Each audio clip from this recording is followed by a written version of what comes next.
ఏ సమస్యకైనా చర్చలే పరిష్కారం. యుద్ధాలకు ఇది సమయం కాదు. శాంతి స్థాపనకు మేము సహకరిస్తాము. ఆస్ట్రియా ఛాన్సలర్ నెహమ్మర్తో కలిసి ప్రధాని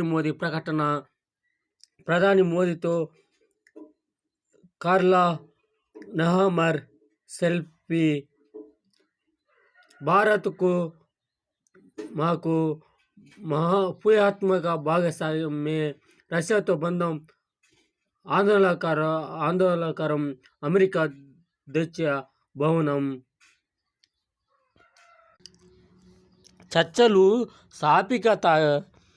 సాగితే పర్వాలేదు. యుద్ధము చేసేటట్లు చర్చలు సాగితే అందువల్లనే యుద్ధాలు అయ్యేది. అందరూ కలిసికట్టుగా